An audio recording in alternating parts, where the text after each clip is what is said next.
Alright, we are at point 1. I just filmed a clip, but I decided this sign was way better than the one that I was filming on. So it says on the website or on the printout that we have that it was out and back, but it looks to me like all the trails intertwine.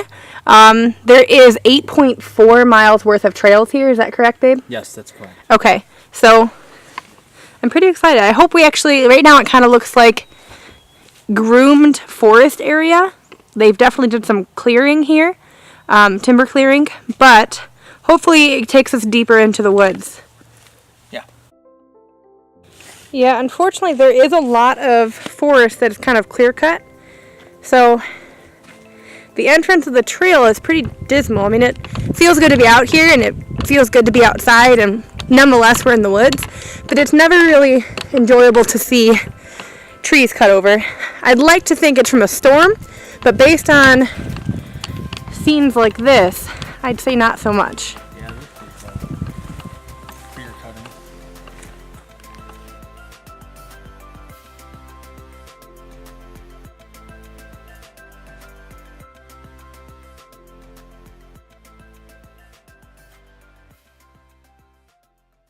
We're at a trail crossing. This is kind of one of the things that's nice about this trail is it's nice and wide, which kind of oddly enough it's spring and I'm talking about cross country, but it'd be a great cross country ski trail. I can see why it would be, you'd be drawn to that, or snowshoe.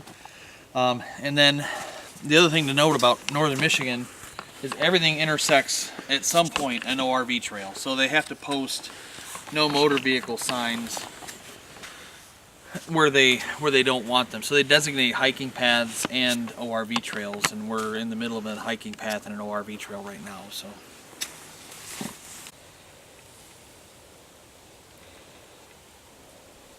So we've been searching for metal material for our bar. Huh? Huh? What do you think? Huh? I don't know, babe. Come on. There's not a lot of it though. It's a freaking guardrail. So far, I'm really enjoying the trail. I'd say it's easy. It's not moderate or intermediate. There are a couple of little inclines, like elevation gains, but really nothing major. The only thing that I guess kind of takes away from the experience a little bit, depending on what you picture as a perfect circumstance for hiking or scenario, I like to only hear the sounds of nature. I like to hear the wind going through the trees, the birds, that kind of stuff. I don't really like hearing cars and horns and city sounds. But with us being, like we said, 5 minutes away from town, you're going to get some of that here. Yeah. So it takes away from it a little bit, but you're still in the woods. This is a little weird. I think you wearing them is a lot weirder than them existing. Are they good? No. Dang it. Okay, so we're roughly a mile into the trail right now. Yeah, somewhere in there. And this is kind of what we were hoping to find. Yep. Old growth. Just kind of untouched. I'm finally hearing predominantly sounds of nature. I could hear some deer moving. Yep. The wind going through the woodpecker. The wind going through the leaves. I've heard some ducks. This is what I was hoping for. I don't care what anybody says. This is universally satisfying. This feels great. It's like nature's bubble wrap. It is. It's like nature's bubble wrap for sure. Give into it.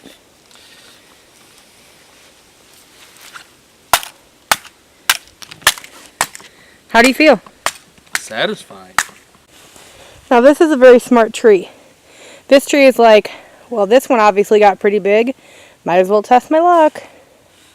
This camera is dying. So as you can see, right there, Dana's behind me, because if I'm not using my camera that much, I walk a lot faster than him. If I'm using my camera a lot, he is a mile ahead of me. Nice for you to join, babe. I had to use the facilities. You mean peeing on a tree? Yeah. Okay. The sun's out. Guns out, guns out.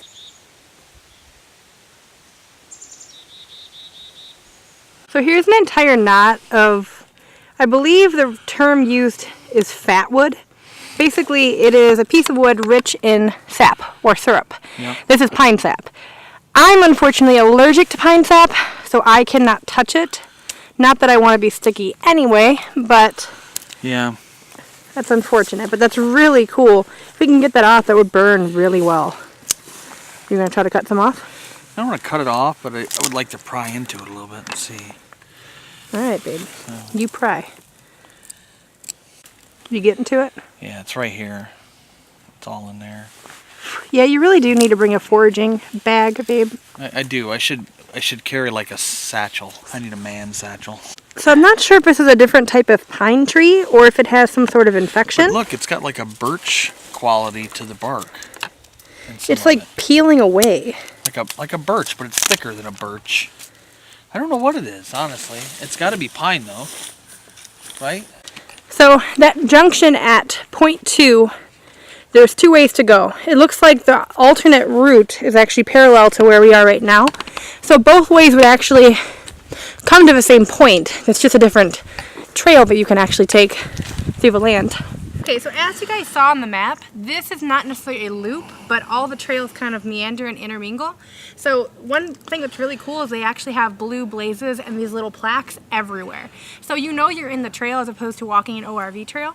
It's not confusing, but we keep choosing the right, hoping that when we loop back around, we come back on the left side. But honestly, I have no idea. Just follow the blue things. So we came across this entire section of silver birch, which is really cool. There are a bunch of smaller ones, maybe 5 years old or so, for the bigger ones. Not very old. But that's kind of cool. For the most part, it's been like mainly pine here. Yeah. So we're at point 4. Somehow we missed point 3. I'm not sure. 4 is right here. So we started here. We're now here. So we have a junction where we can do a loop, meet back where we are, and then go back the way we came.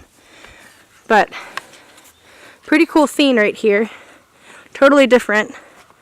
It's like red, dead, sad little pine needle path. A lot of no trespassing and no hunting signs. Obviously there is a problem, which is pretty common up here. Found a map. So one good thing to remember about especially northern Michigan trails is that not all trails are funded. So finding a paper map is not necessarily commonplace. So the one thing that I always do, and you should too, is take a picture of the map when you first enter the trail with your phone, because I know you have it on you, and keep it with you so that you don't get lost kind of on the way. Yeah, on top of having a compass and kind of knowing what direction you're facing, so it's easy to get back. But taking a picture of the map is a fantastic tip, for sure. We've decided to do the loop, which is the trail you see kind of behind me. It's 2.2 extra miles on top of the section that we already have hiked, which we've done about 3.5 miles or so, and then we have this little loop here, and then we'll walk back, which would be another 3.5 miles. You said 2.2? 3 miles or something like that. Okay. Up here. All right. The reason I want to take it is it's kind of open. It looks open, and I think that would give me some drone opportunity. Yeah, you did bring Skippy, so. So, I don't know. We'll see. All right, let's go. We've heard a lot of traffic. As you guys saw, we crossed that road. It's to be expected. But my comment isn't about the noise, because who cares? It is what it is. My comment is the fact that almost every vehicle we have had pass has been a lumber truck. So there must be a facility or a factory down this road a little bit, because obviously, as you guys can see, clear cut. Well, Dana found an old watering can. He's still digging. And this is the level of patina that we are hoping to find on the metal that we're wrapping our bar in, so that's kind of cool. I don't know, like an old 1930s truck, probably. You can tell this is an old windshield frame. So I want to get a picture of the general area, but I don't want to have to concentrate on flying and the camera. So I'm setting it up into waypoints mode. What that basically means is I'm going to pinpoint certain spots on the geographical map and tell the drone to fly there after I set it up, so that all I have to worry about is the camera.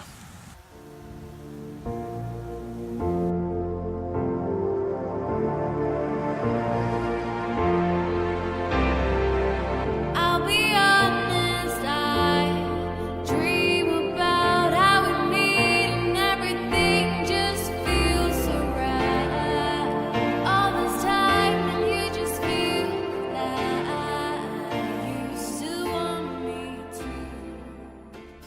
It's sad to see the devastation and the ruts from the tractors that have kind of scarred the landscape.